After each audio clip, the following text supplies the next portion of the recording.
Riding aboard the Handley Page Hampden is like going to war in a flying clown car, only somehow worse. It's built like a mistake, narrow, twitchy, and armed like it expects to lose. Inside, 4 men are folded into a fuselage barely wider than their shoulders. There's no heat and no space to stand, and once the wheels leave the ground, there's no way to shift positions at all. Hours into the flight, the air turns thin and damp, breath fogs the glass, and fingers go numb as the engines grind on through the dark. But eventually, faint lights begin to glow ahead. A German city. Inside the Flying Suitcase, the mood shifts.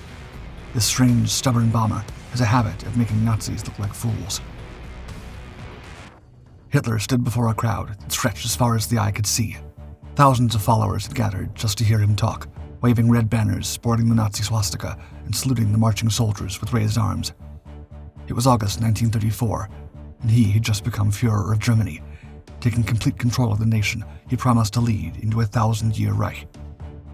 Across the English Channel, the British knew exactly what this meant. It was time to arm up.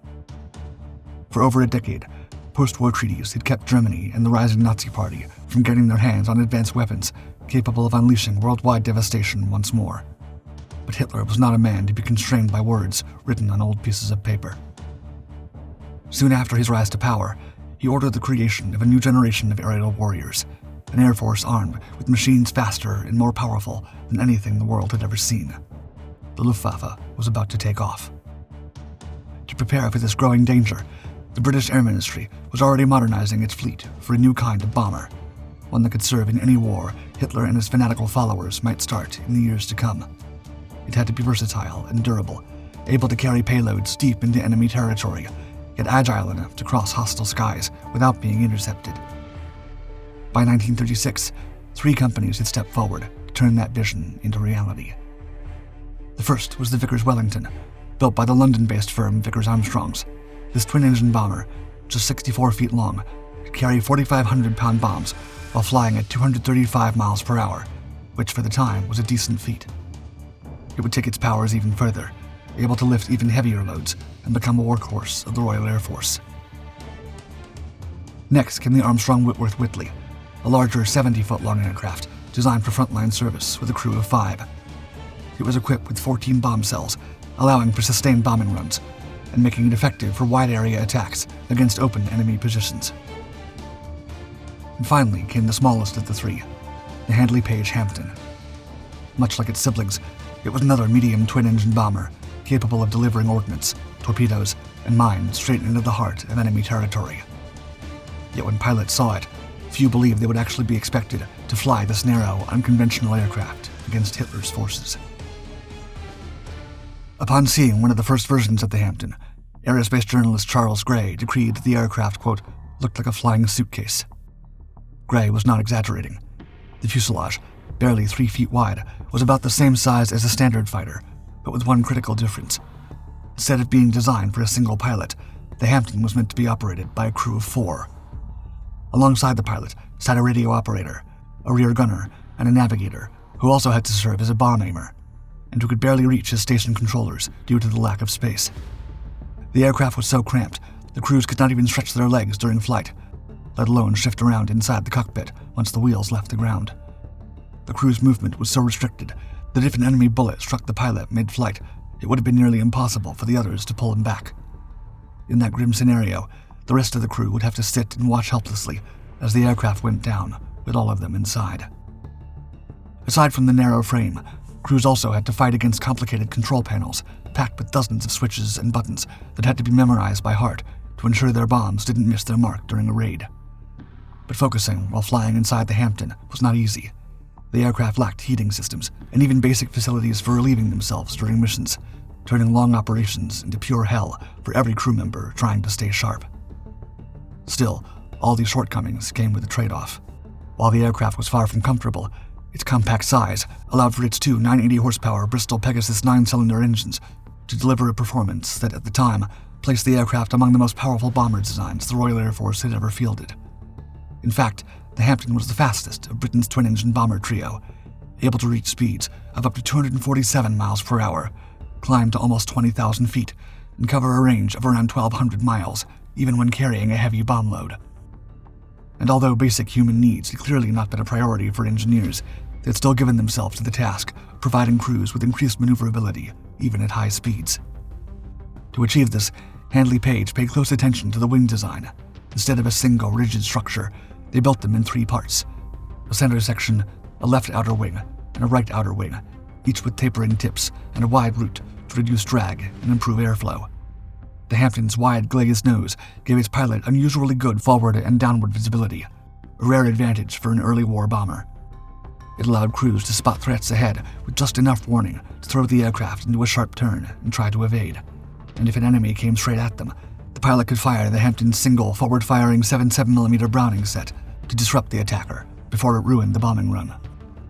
Even former pilots who commanded the Hampden could not deny the impressive capabilities of the Flying Suitcase, and would admit that, all things considered, it was, quote, a beautiful airplane to fly, terrible to fly in. However, the Hampden's final test would not arrive until 1939, when Hitler's Luftwaffe began to rise over the skies of Europe. RAF Command must have felt optimistic about their new bombers, because by the time the first Hampdens began taking off to meet Luftwaffe fighters, more than 200 were already lined up and ready for combat, with hundreds more being assembled at Handley Page's factories. But any hope the British may have had of a quick, decisive victory over Germany on board their painfully uncomfortable yet admirably capable bombers was shattered the moment RAF pilots came face to face with Nazi air power. In just 4 years since its creation, Hitler's Luftwaffe had fulfilled his promise of building an air force equipped with some of the most lethal flying machines on Earth. Leading the charge was the Messerschmitt Bf-109E, later known simply as the Emil. Powered by a single Daimler-Benz DB601A engine, producing up to 1,075 horsepower, this Predator had no trouble catching up with the Hampden, reaching record speeds for the time of almost 350 miles per hour, roughly 30% faster than the British bomber.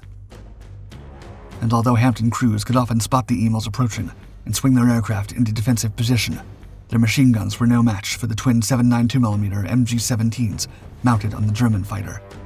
Later variants would even replace those with 20mm MG-FFM cannons, weapons that could spit rounds at nearly 1,500 miles per hour across 100 yards of sky. If by some miracle a Hampden managed to evade the Emil's fire and disappear into the clouds above, more hunters waited ahead, ready to strike long before the bomber was able to drop its payload over its intended target. Amongst the worst of them was the Messerschmitt Bf-110, a twin-engine heavy fighter that in the early war years made for the Hampden crew's worst nightmare. The bomber's meager defensive guns and delicate airframe were no match for the Bf-110's brutal armament: 2 20mm cannons and 4 7.92mm MG-17 machine guns, plus a tailgun for protection should a British fighter attempt to rescue. All it took was for one of these weapons to strike the exposed fuel tanks of the Hampden sitting at the wings, and the entire aircraft went down in flames. Against beasts like these, the RAF quickly realized that no matter how fast or agile the Hampden was for a bomber, it would never survive standard bombing runs in the daylight. Still, the aircraft was far too valuable to be left gathering dust in a hangar. With hundreds ready for action, Britain needed to find a way to use them, even if it meant sending the Hampden into a role far different from the one it had been created for. Not long after the war began, Flight Lieutenant Roderick Leroyd lifted off from the airbase at Scampton in his Hampden. Flanking him were 8 other bombers, all heading east.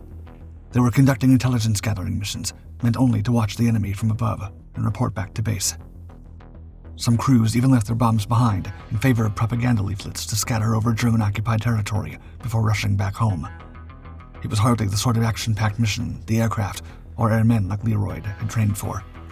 Still, with Luftwaffe fighters prowling the skies, no commander was willing to risk their crews. At best, they sent the Hampdens north as the first German naval formations began disembarking along the Norwegian coast, tasking pilots to fly low across the dark sea and drop mines in areas where British ships could not reach, forming a defensive screen against looming German landings. Leroyd knew these missions wouldn't get Britain anywhere. Even if a bombing raid in a Hampden bordered on insanity, he and his aircraft had to take the risk. The fate of his nation and the entire continent depended on it. And as more nations fell to the Nazi march, the RAF leadership had no option but to adopt the same stance.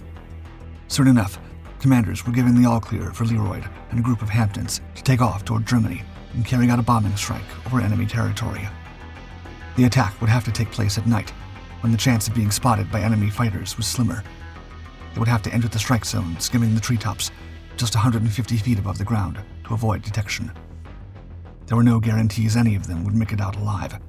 Still, Leroy strapped in and pushed forward. Going directly to Berlin was still too risky, so for this mission, the target would be on an aqueduct near Munster. From the cockpit, Leroy and his crew could see the silhouette of the structure ahead as they descended. There were no fighters in sight, at least none they could see. But before a single Hampden could release its bombs, a German searchlight sliced up from the ground, catching the formation in its beam and exposing them to every anti-aircraft gun in reach. 2 bombers were torn from the sky almost instantly. However, Leroy had no time to mourn. He had a bombing run to finish.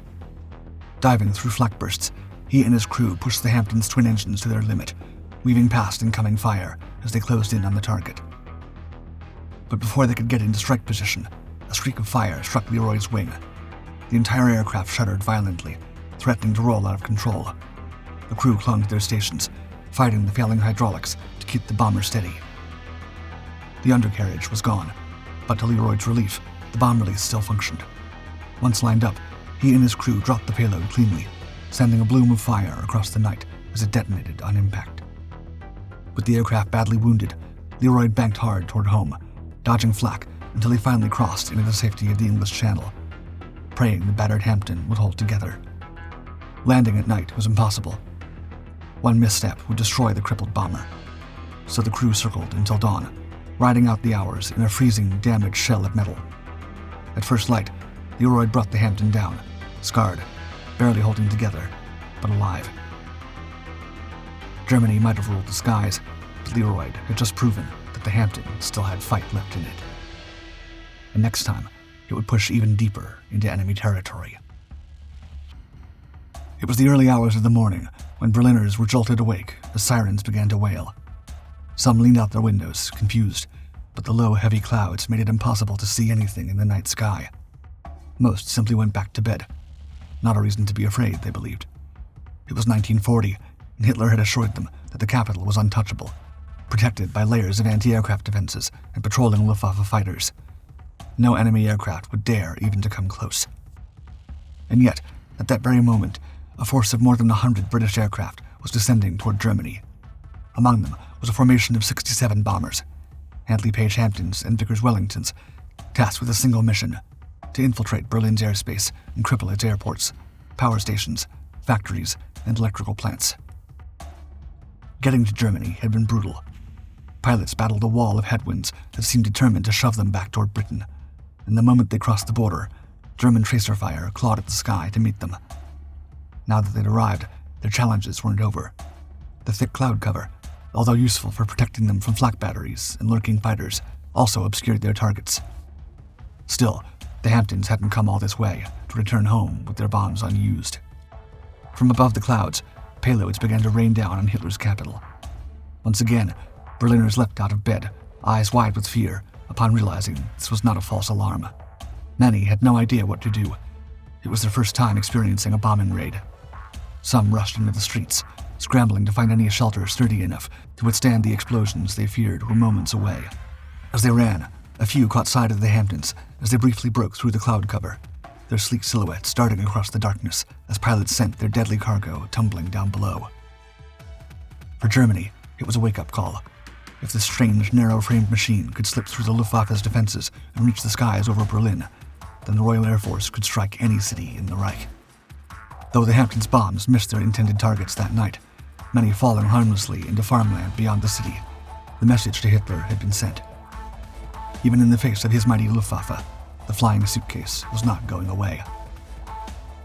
Hitler would not tolerate this insult. Soon after the raid, he addressed the nation, warning with fury, quote, "Should the Royal Air Force drop 2,000 or 3,000 or 4,000 kilograms of bombs, then we will now drop 150,000, 180,000, 300,000, 400,000.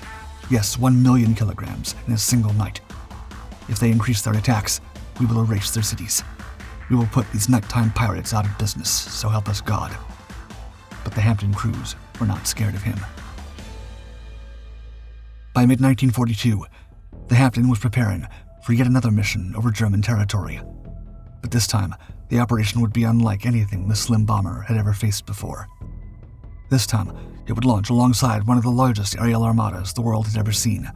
1,000 bombers, all converging on a single German city in just one night, determined to level it to the ground before sunrise. It was one of the most ambitious operations the Hampden had ever been assigned to, and although some within the RAF dismissed it as nothing more than a propaganda show, Commander Arthur Harris, the mastermind behind the raid, believed the opposite. If the Hampden and its companions succeeded, the destruction would be so overwhelming that, according to him, no German worker would dare return to a factory again. So on the night of May 30th, the Hampdens climbed into the darkness with the massive swarm of attackers, ready to prove Harris's theory. The original target had been Hamburg, but thick clouds and worsening weather made a strike impossible, and so the target shifted to Cologne. It wasn't the most strategically valuable city in Germany, but under the circumstances, it would do. Air raid sirens screamed the moment the first bombers crested the horizon. German defenders, accustomed to dealing with maybe a couple dozen intruders at a time, suddenly found themselves staring into an oncoming storm of hundreds. However, they had no choice but to fight. Hampden scattered through the formation as packs of Messerschmitt Bf-110s tore into the bomber stream. Post-battle reports describe what the bombers on the mission encountered across the skies that morning, with one pilot recalling, quote, "Although our aircraft took normal evasive action, the Me-110 turned in and closed to attack from the starboard quarter at the same height. Our rear gunner fired, and the enemy aircraft dived. 5 minutes later, the Me-110 reappeared in the starboard quarter and attacked again, firing short bursts of both machine gun and cannon." That night, German fighters claimed 41 RAF bombers, making the operation one of the deadliest losses Bomber Command had yet suffered. Despite the high cost, the raid itself had been a success. In just one night, the Hampdens, alongside the rest of the 1,000 bomber force, had unleashed such devastation on Cologne that the flames rising from the burning city were seen from over 100 miles away. Thousands of civilians fled, and although Germany's industry was not quite shattered, its people now understood British bombers were not to be messed with. By 1942, the Hampden had earned a reputation as one of the most unlikely aerial champions of the war, an aircraft sent not only to hit targets deep on land, but also to support naval operations against German forces at sea. Around the same time the plane was dropping bombs on German cities, a group of Hampdens rushed to intercept the battleships Scharnhorst and Gneisenau, sailing next to the heavy cruiser Prinz Eugen, as they attempted a daring dash through the narrow waters of the English Channel on their way back to Germany. A previous wave of British bombers had already tried to strike the formation as it passed within sight of the British coast, but the attackers failed to break through the ring of Luftwaffe fighters rising to protect the ships and the torrents of anti-aircraft fire pouring from their decks. The Hampdens had to fly forward and drop a line of torpedoes with enough precision to slow the German capital ship, just long enough for the trailing Royal Navy forces to finish the job. But the weather was not on the bombers' side. As pilots descended toward the ships, thick walls of rain rolled in, hammering the aircraft. Heavy winds blurred visibility, and the downpour shook the Hampdens violently as their crews struggled to line up the shots. From below, German sailors could see the narrow bombers fighting to spot them through the clouds. But instead of letting the weather serve as their cover, every gun on the battleship swung upward and opened fire at once. Hampdens began to break formation, scattering across the sky as black puffs of flak erupted around them. Vulnerable and exposed, the bombers had little chance to defend themselves once Luftwaffe fighters pounced. Their guns tore into the Hampdens' thin fuselages until one by one, the aircraft erupted in flames once fuel tanks were hit, sending them spiraling into the sea beside the very ships they'd failed to stop. In the end, 9 Hampdens were lost in the battle, and although the German vessels would be damaged by naval gunfire, mines, and additional air attacks, the path remained open. By the following day, Scharnhorst, Gneisenau, and Prinz Eugen had slipped through to safety, right under the British's noses, making it the first time in more than 300 years that a major enemy fleet had successfully sailed through the English Channel. The Hampden had delivered many victories to Britain, but this was not one of them, and the nation could no longer ignore that for all its past achievements, its unlikely champion was beginning to fall behind. By late 1942, the Hampden was already being pulled from Bomber Command in favor of newer models capable of keeping up with the latest Nazi tactics and the increasingly lethal weapons appearing on the battlefield. Yet the Flying Suitcase refused to retire. Before the last airframes were grounded for good, A formation of them shifted roles, leaving nighttime bombing raids behind to serve as torpedo bombers alongside Coastal Command. There's little information on how successful the Hampdens were in this new role. Still, the results must have been at least decent, because before long they were being sent far to the north, into the freezing lands of the Soviet Arctic, tasked with protecting Allied convoys struggling across the Barents Sea. The journey alone was brutal. Icy waters below, turbulence and storms above, and enemy fire from both sky and sea.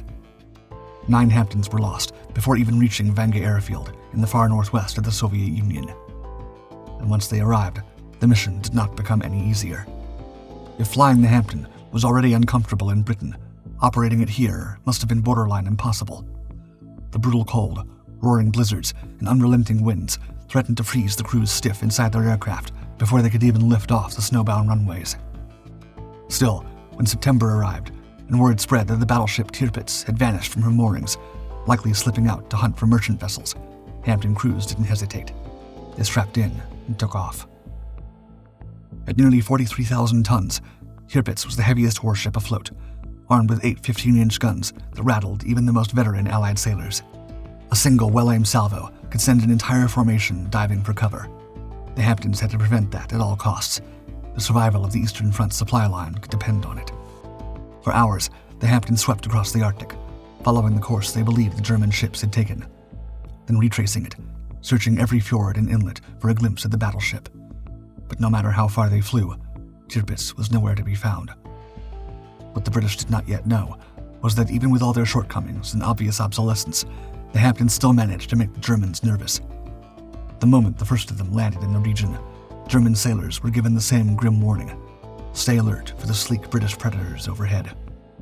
Rather than risk exposing their most valuable ships, the crews of Tirpitz chose to lower their guns and stay concealed in nearby fjords, letting convoys slip past unchallenged, rather than gamble against a Hampden's torpedo. The psychological effect was so strong that after British crews trained their Soviet counterparts on the aircraft, the Hampdens continued operating in the region, primarily as a deterrent. Their presence alone forced German commanders to think twice before stalking Allied convoys, until newer aircraft came in to relieve the aging bomber for good. The last operations of the Hampden were in 1943, when the aircraft, along with the other 2 British bombers, was finally replaced by a new generation of 4-engine giants like the Avro Lancaster. These new machines weighed more than 60,000 pounds, yet were still faster than the Hampden, reaching speeds of up to 282 miles per hour. They carried some of the heaviest weapons Britain had ever forged, including the devastating 12,000-pound blockbusters, capable of wrecking an entire city block with just one strike.